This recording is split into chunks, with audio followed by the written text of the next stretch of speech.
السلام علیکم۔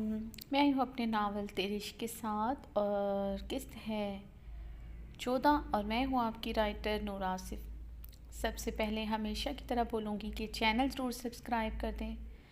جس نے ابھی تک چینل سبسکرائب نہیں کیا ان سے ریکویسٹ کرتی ہوں کہ چینل ضرور سبسکرائب کر دیجیے گا۔ اس کے علاوہ میرے پچھلے 2 ناول ہیں، بد کردار اور ستمگر کے دونوں سیزن آپ ڈسکرپشن باکس میں جا کے پڑھ سکتے ہیں۔ ان کی تمام ایپیسوڈ کا لنک آپ کو وہیں پر ملے گا۔ اور مجھے یہ بتاتے رہیں کہ آپ کو یہ ناول کیسا لگ رہا ہے، اچھا لگ رہا ہے، اور اس میں کیا ایسی چینجنگز ہیں جو آپ چاہتے ہیں، تاکہ میں آپ کی پسند کے مطابق لکھ سکوں۔ اور شروع کرتے ہیں آج کی ایپیسوڈ اس دعا کے ساتھ: اللہ پاک ہم سب کے والدین کی لمبی زندگی عطا فرمائے، اور جن کے والدین اس دنیا میں نہیں ہیں ان کو جنت الفردوس میں اعلیٰ مقام عطا فرمائے۔ تیرے عشق میں قسط ہے 14، تحریر نور آصف۔ مسٹر خان، ایسی بھی کیا ضروری بات کرنی تھی جو آپ نے مجھے یہاں بلایا ہے؟ نینا ارمان خان سے بولی۔ ارمان خان اور نینا اس وقت ایک ہوٹل میں ایک الگ تھلگ ٹیبل کے گرد بیٹھے ہوئے تھے۔ مسٹر خان جلدی بولے، مجھے گھر جلدی جانا ہے، روحان کا ایکسیڈنٹ ہوا ہے، اس کی طبیعت ٹھیک نہیں، آپ نے جو بھی بات کرنی ہے پلیز جلدی کریں۔ نینا اپنی کلائی پر بندی گھڑی پر ایک نظر دوڑاتے ہوئے عجلت میں بولی تھی۔ ارمان خان نینا کے بھائی روحان کے ایکسیڈنٹ کی خبر سن کر چونکا تھا۔ کیا کہہ رہی ہو؟ روحان کا ایکسیڈنٹ ہوا؟ یہ کب ہوا؟ کیسے ہوا؟ ارمان خان سیدھا ہوتا نینا سے مخاطب ہوا تھا۔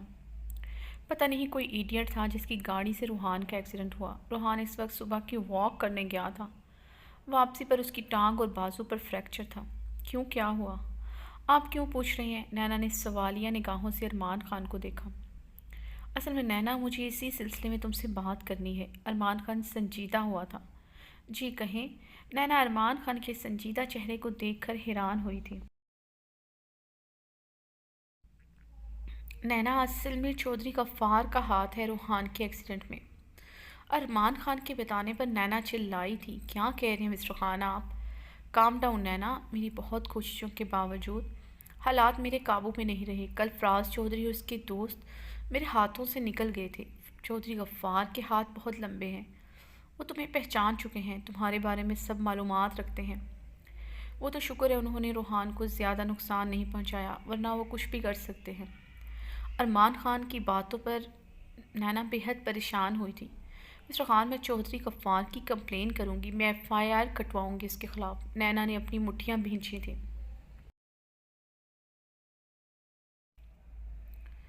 دیکھو نینا، یہ سب کچھ اتنا آسان ہوتا تو میں سب کچھ بہت پہلے کر چکا ہوتا۔ پولیس، میڈیا، سب چودھری غفار کے ہاتھوں میں ہے۔ تم نے فراز کے خلاف میڈیا میں بتایا تھا، کیا ہوا؟ میڈیا چیخ چیخ کر فراز چودھری کو بے گناہ ثابت کر چکا ہے۔ اگر تم دوبارہ یہ حماقت کرو گی تو تمہیں، تمہارے بھائی اور تمہارے پاپا کو نقصان پہنچا سکتے ہیں۔ اب کی بار وہ لحاظ نہیں کریں گے، مطلب ان کی جان کو شدید خطرہ لاحق ہے۔ ارمان خان نے بے حد تشویش زدہ انداز میں نینا کو تمام حالات بتائے تھے۔ نینا واقعی میں بے حد پریشان ہو گئی تھی۔ جو بھی ہو، کبھی بھی اپنی وجہ سے اپنے گھر والوں کو مصیبت میں نہیں ڈال سکتی تھی۔ روحان کے ایکسیڈنٹ کے پیچھے چودھری غفار تھا، یعنی کہ روحان کو اس کی وجہ سے اتنی تکلیف پہنچی۔ نینا روحان سی ہوئی تھی۔ ارمان خان نے غور سے نینا کے خوبصورت چہرے پر نظر ڈالی تھی، بلکہ نینا کے خوبصورت حسین چہرہ ارمان خان کا دل زوروں سے دھڑکا چکا تھا۔ نینا تو ارمان خان کے رگ رگ میں بس چکی تھی۔ یہ دوری ارمان خان کے لیے جان لیوا ثابت ہو رہی تھی۔ تمام حالات ارمان خان کے قابو میں تھے۔ فراز چودھری اور اس کے دوست ارمان خان کی تحویل میں تھے۔ ارمان خان کے پاس فراز چودھری اور اس کے بیٹے کے کارناموں کے ٹھوس شواہد بھی موجود تھے، جنہیں وہ بہت جلد عدالت اور میڈیا میں پیش کر کے انہیں سزا دلوا سکتا تھا۔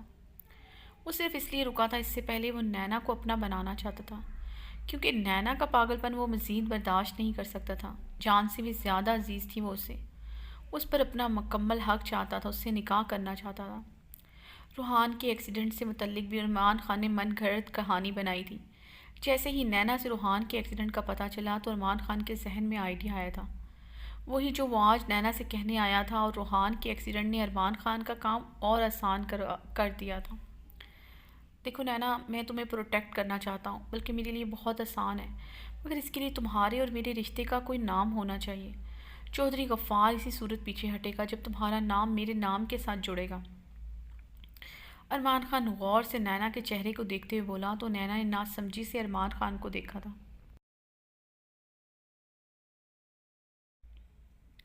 مطلب کیا ہے میرا نام آپ کے ساتھ جڑے؟ نینا، میں تمہیں اسی صورت پروٹیکٹ کر سکتا ہوں جب تم مجھ سے نکاح کر لو۔ ارمان خان نے نینا کے سر پر بوم پھوڑا تھا۔ واٹ؟ نینا اپنی کرسی سے شوق کے عالم میں کھڑی ہوئی تھی۔ یہ کیا کہہ رہے ہیں مسٹر خان؟ یہ کیسے پاسبل ہے؟ نینا بیٹھو، میں تمہیں سب کچھ بتاتا ہوں۔ ارمان خان نے نینا کو کول کرنے کی کوشش کی تھی، جس کے چہرے پر غصہ اور حیرانگی دونوں تھے۔ نینا دیکھو، تمہیں اپنے گھر والوں کی پروٹیکشن کے لیے مجھ سے نکاح کرنا ہوگا۔ اس وقت اس آپشن کے علاوہ کوئی آپشن نہیں ہے، ورنہ چودھری غفار جیسا گھٹیا انسان کبھی تمہارا اور تمہارے گھر والوں کا پیچھا نہیں چھوڑے گا۔ مسٹر خان، آپ نکاح کے بغیر بھی میری مدد کر سکتے ہیں۔ انفیکٹ میں آپ سے نکاح کی حامی بھر بھی لیتی ہوں۔ میرے گھر والے کبھی نہیں مانیں گے، روحان کبھی نہیں مانے گا، اور جو جواز آپ پیش کر رہے ہیں وہ روحان رد کر دے گا، اور مجھے نہیں لگتا کسی کو پروٹیکٹ کرنے کے لیے اس سے نکاح ضروری ہوتا ہے۔ نینا نے ارمان خان کی آنکھوں میں دیکھتے ہوئے کہا۔ وہ ارمان خان کی بات سے اتفاق نہیں کر پا رہی تھی۔ ٹھیک کہہ رہی ہو، نکاح ضروری نہیں ہوتا۔ نینا، تمہاری اور میری بات میرے گھر والوں تک پہنچ چکی ہے۔ میری گاڑی پر حملہ ہوا ہے، میں نے تمہارے ساتھ اس بچی کی مدد کی، وہ سب کچھ میرے گھر والوں تک پہنچ چکا ہے۔ وہ مجھ سے تمہارے بارے میں سوالات کر رہے ہیں، اور چودھری غفار کو میں نے دھمکی دی تھی کہ وہ تم سے دور رہے۔ چودھری غفار نے یہ سب کچھ خان دادا کو بتا دیا ہے۔ چودھری غفار کے اور میرے دادا جان یعنی خان دادا سے تعلقات ہیں۔ خان دادا مجھ سے تمہارے بارے میں استفسار کر رہے ہیں۔ ہمارے ہاں لڑکی اور لڑکی کی یوں دوستی پر اعتراض کرتے ہیں۔ میں تم سے نکاح صرف اپنے گھر والوں کو دکھانے کے لیے کروں گا۔ اس سے چودھری غفار کو بھی اچھی طرح سمجھ آ جائے گا کہ تم میری عزت ہو، میری بیوی ہو۔ وہ تم پر اور تمہارے گھر والوں پر بری نظر نہیں ڈال سکے گا۔ اور جہاں تک بات ہے تمہارے گھر والوں کو، تو تم انہیں کچھ بھی مت بتانا۔ یہ نکاح تمہارے اور میرے بیچ میں رہے گا۔ ویسے بھی ہمارا رشتہ کاغذات کی حد تک رہے گا۔ ارمان خان نے تفصیلاً نینا کو سمجھانے کی کوشش کی۔ ویٹ مسٹر خان، آپ نے کہا آپ کے گھر والے لڑکے اور لڑکی کی دوستی کو معیوب سمجھتے ہیں۔ آپ کی تو ایک عدد گرل فرینڈ بھی ہے، اس کے بارے میں کیا کہیں گے؟ نینا نے تنزیہ آبرو اچکاتے ہوئے کہا تو ارمان خان کے چہرے پر مسکراہٹ بکھری تھی، جسے اس نے بہت مشکل سے چھپائی تھی۔ یعنی کہ مس نینا اتنی بھی بے وقوف نہیں۔ دیکھو نینا، میرے اور ایشر کے بیچ جو بھی ہے وہ میرے گھر والوں کو نہیں معلوم، لیکن تمہارے متعلق سب کچھ پتہ چل چکا ہے۔ سب مجھ سے سوال کر رہے ہیں، باقی آگے تمہاری مرضی۔ نینا، سوچ لو تمہیں جو بھی کرنا ہے، مگر یہ سوچ لینا کہ صرف تمہاری جان اور عزت کو خطرہ ہی نہیں، تمہاری پوری فیملی کو اس سے خطرہ لاحق ہے۔ ارمان خان نے کندھے اچکاتے ہوئے چیئر کے ساتھ ٹیک لگائے، جوس کا گلاس لبوں سے لگائے نینا کے چہرے کو دیکھنے لگا، جو عجیب کشمکش کا شکار تھی۔ ارمان خان نے نینا کو ایموشنلی بلیک میل کرنے کی کوشش کی تھی، اور ارمان خان کا تیر نشانے پر لگا تھا۔ مسٹر خان، اگر میں آپ سے نکاح کر لیتی ہوں، وہ صرف کاغذی ہوگا نا؟ بعد میں آپ مجھے ڈائیورس دے دیں گے؟ نینا کے سوال پر ارمان خان کے لب بھنچے تھے۔ وہ تو مرتے دم تک نہیں دوں گا، ارمان خان نے سوچا۔ آف کورس نینا، جب یہ معاملات سیٹل ہو جائیں گے، ہم میوچل انڈرسٹینڈنگ سے سارے معاملات حل کر لیں گے، ارمان خان نے مسکراتے ہوئے کہا۔ لیکن مسٹر خان، آپ میرے لیے اتنا سب کچھ کیوں کر رہے ہیں؟ نینا ابھی بھی حیران اور پریشان تھی۔ وہ مطمئن نہیں ہو پا رہی تھی، حتیٰ کہ اس نے فیصلہ کر لیا تھا وہ نکاح کرے گی، کیونکہ وہ اپنے گھر والوں سے بہت پیار کرتی تھی، انہیں تکلیف میں نہیں ڈال سکتی تھی۔ چودھری غفار کی طاقت کا اسے اچھی طرح اندازہ تھا۔ جو اس پر حملہ کروا سکتے ہیں، اسے اغوا کروا سکتے ہیں، وہ کچھ بھی کر سکتے ہیں۔ میں تمہاری مدد اس لیے کرنا چاہتا ہوں نینا، کیونکہ تمہیں اپنا دوست سمجھتا ہوں۔ ویسے بھی میں تم سے بہت امپریس ہوں۔ میں نہیں چاہتا مستقبل میں اتنی اچھی وکیل اور سوشل ورکر سے ہمارا ملک محروم رہ جائے۔ ارمان خان کی آنکھوں میں طنز تھا جسے نینا سمجھ نہ سکی تھی، لیکن نینا ابھی بھی تذبذب کا شکار تھی۔ نینا، جو بھی فیصلہ کرنا ہے ابھی کرو، کیونکہ تمہارے پاس وقت نہیں ہے۔ جو لوگ روحان کا ایکسیڈنٹ کروا سکتے ہیں، وہ تمہارے گھر میں گھس کر کچھ بھی کر سکتے ہیں۔ ان لوگوں کے لیے ایسی کارروائی کو ڈکیتی ثابت کرنا مشکل نہیں ہوگا۔ تم آئے روز سنتی رہی ہوگی نیوز میں کہ نامعلوم افراد نے گھر میں گھس کر فائرنگ کر دی تھی، وغیرہ وغیرہ۔ ارمان خان صفاقی سے بولا تو نینا کے چہرے کا رنگ پل میں متغیر ہوا تھا۔ ٹھیک ہے مسٹر خان، میں آپ سے نکاح کروں گی، مگر اس کے بارے میں میرے گھر والوں کو پتہ نہیں چلنا چاہیے، اور آپ مجھے میری فیملی کی سیفٹی انشورنس بھی دیں گے۔ نینا حتمی لہجے میں بولی تو ارمان خان کی دھڑکتے دل کو راحت ملی تھی۔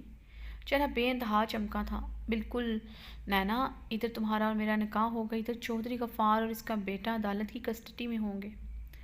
ارمان خان نے خود کی کیفیت پر قابو پایا تھا۔ ٹھیک ہے مسٹر خان، ہم کل نکاح کر لیں گے۔ نینا، ہم ابھی اور اسی وقت نکاح کریں گے۔ ارمان خان جلدی سے نینا کی بات کاٹتے ہوئے بولا۔ لیکن مسٹر خان ابھی، نینا حیران ہوئی تھی۔ ارمان خان نینا کو کسی صورت میں بھی کھو نہیں سکتا تھا۔ ابھی نینا جذبات کے اثر میں تھی، وہ نہیں چاہتا تھا نینا اپنا فیصلہ بدلے۔ جی ابھی اور اسی وقت میرے فلیٹ پر نکاح ہوگا۔ ارمان خان گلاسی آنکھوں پر لگائے اٹل لہجے میں بولتا اپنی کرسی سے اٹھا تھا۔ چلیں پھر، ارمان خان نے نینا کو دیکھتے ہوئے کہا۔ نینا لمبی سانس کھینچتی اٹھی تھی اور ارمان خان کے ساتھ چل پڑی۔ ارمان خان نے صفدر خان کو مولوی اور چند گواہ لانے کو کہا تھا۔ صفدر حیران ہوا تھا۔ تھوڑی ہی دیر میں صفدر مولوی اور چند گواہوں کے ہمراہ ارمان خان کے فلیٹ پر موجود تھا۔ ارمان خان کے ساتھ نینا کو دیکھ کر صفدر حیران و پریشان ہو گیا تھا۔ صفدر نے آنکھ کے اشارے سے پوچھا کہ یہ کایا کیسے پلٹ گئی، جس پر ارمان خان نے صفدر کو آنکھ ماری تھی۔ نینا بے حد گھبرا رہی تھی، بلکہ بار بار پریشانی کے عالم میں اپنے ہاتھ مسل رہی تھی۔ وہ جتنی بھی بولڈ اور کانفیڈنٹ سہی، مگر اس کا دل آج بری طرح گھبرا رہا تھا۔ نینا نے کانپتی آواز میں قبول کہا تھا، دھڑکتے دل اور کانپتے ہاتھوں سے نکاح نامے پر سائن کیے۔ ارمان خان زادہ نے چہرے پر فاتحانہ مسکراہٹ سجائے نینا کو اپنی سپردگی میں لیا تھا۔ ایک عجیب سا اطمینان اور سکون کی لہر ارمان خان کے رگوں جاں میں اتری تھی۔ نکاح ہونے کے بعد ارمان خان صفدر کے گلے خوشی سے لگا تھا۔ نینا نے حیرانگی سے ارمان خان کی خوشی سے چمکتے ہوئے چہرے کو دیکھا تھا۔ مسٹر خان، مجھے لگتا ہے مجھے چلنا چاہیے، نینا صوفے سے اٹھتے ہوئے بولی۔ میں تمہیں خود چھوڑ کر آتا ہوں، پہلے سب کو رخصت کر دوں۔ ارمان خان نینا کے خوبصورت سراپے کو گہری نظروں سے دیکھتے ہوئے بولا۔ نکاح کے بعد ارمان خان کے دیکھنے کا انداز ہی الگ تھا۔ آخر وہ اس کی ہو چکی تھی، مکمل طور پر اس کی تھی۔ وہ جسے چاہے، وہ جیسے چاہے اسے دیکھ سکتا تھا۔ نینا ارمان خان کی نظروں سے گھبراتے ہوئے دوبارہ سے صوفے پر بیٹھ چکی تھی۔ جو بھی تھا، اب اس کا اور ارمان خان کے رشتے کی نوعیت بدل چکی تھی۔ اس سے عجیب سی گھبراہٹ ہو رہی تھی۔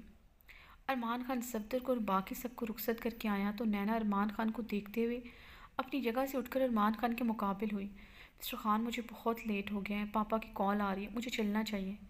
نینا نظریں جھکائے بولی تھی۔ چلی جانا نینا، اتنی جلدی کیا ہے؟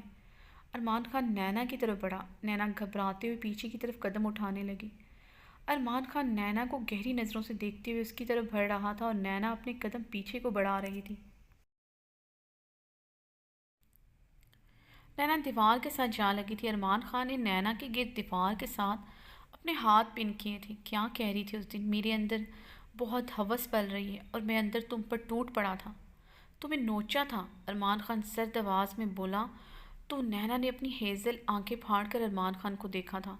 اس دن تو میں نے کچھ نہیں کیا تھا، آج تمہیں بتاؤں گا ٹوٹ پڑنا کسے کہتے ہیں، لپٹنا کسے کہتے ہیں، نوچنا کسے کہتے ہیں۔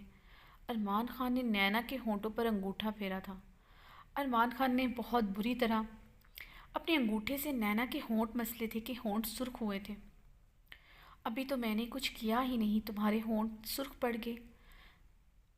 جب میں اصل میں تمہارے ان نشیلے خوبصورت ہونٹوں کے ساتھ اپنا پسندیدہ کام کروں گا تب ان کا کیا حال ہوگا؟ ہاں؟ ارمان خان مدہوشی کے عالم میں نینا کے بدن کی مہک اپنے اندر اتارنے لگا۔ وہ نینا کے اتنے قریب تھا کہ ارمان خان کی گرم بھاپ جیسی سانسوں سے نینا کو اپنا چہرہ جلستا ہوا محسوس ہوا۔ مسٹر خان، آپ کا کیا کہہ رہے ہیں؟ نینا گھبراتے ہوئے ارمان خان کی آنکھوں میں دیکھتے ہوئے بولی، مگر گھبرا کر جلدی سے اپنی نظریں جھکا لی تھی۔ ارمان خان کے چہرے پر مسکراہٹ آئی تھی نینا کے گھبرائے ہوئے روپ کو دیکھ کر، بلکہ حیران ہوا تھا نینا گھبراتی بھی ہے۔ ارمان خان مدہوشی کے عالم میں نینا کے خوبصورت ہونٹوں پر پورے حق سے جھکا تھا، پورے حق سے اور بے انتہا جوش سے نینا کے خوبصورت ہونٹوں پر اپنا تسلط جمایا تھا۔ کتنے دنوں سے وہ تڑپ رہا تھا نینا کو چھونے کو، نینا کے ہونٹوں پر کا رس پینے کو، نینا کے خوبصورت نشیلے بدن کو باہوں میں لینے کو، اس کے خوبصورت مہکتے ہوئے بدن کی مہک اپنے اندر اتارنے کو۔ نینا شاکڈ ہو گئی تھی ارمان خان کے عمل پر۔ نینا نے مزاحمت کرنی چاہی مگر ارمان خان اس کی کلائیوں کو اپنے مضبوط ہاتھوں کے حصار میں لیتا ہوا شدت سے جھکا تھا۔ واقعی میں ارمان خان نے اسے اچھی طرح باور کروایا تھا۔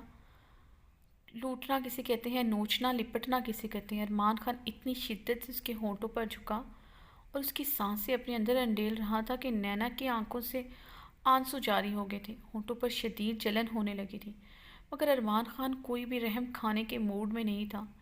اتنے دنوں کی پیاس تھی، اتنے دنوں کی تڑپ تھی۔ نینا پر رحم کھانے کا مطلب تھا خود پر ظلم کرنا، جو نینا اتنے دنوں سے اس پر کر رہی تھی۔ ارمان خان کو آج ہی تو موقع ملا تھا اپنے سارے بدلے لینے کا۔ ابھی تو شروعات تھی، ابھی تو ارمان خان زادہ کی قربت میں نینا کو جھلسنا تھا، کیونکہ ارمان خان زادہ کب سے نینا کی قربت کے لیے جھلس رہا تھا۔ نینا کا بے جان وجود محسوس کر کے ارمان خان پیچھے ہٹا تو نینا کے ہونٹوں پر ارمان خان کی شدتوں کا گہرا کٹ موجود تھا۔ نینا لمبے لمبے سانس لیتی اپنا تنفس درست کرنے لگی اور بے یقینی سے ارمان خان کو دیکھ رہی تھی، جو گہری اور مسکراتی نظروں سے اس کے سراپے کو بے باکی سے دیکھ رہا تھا۔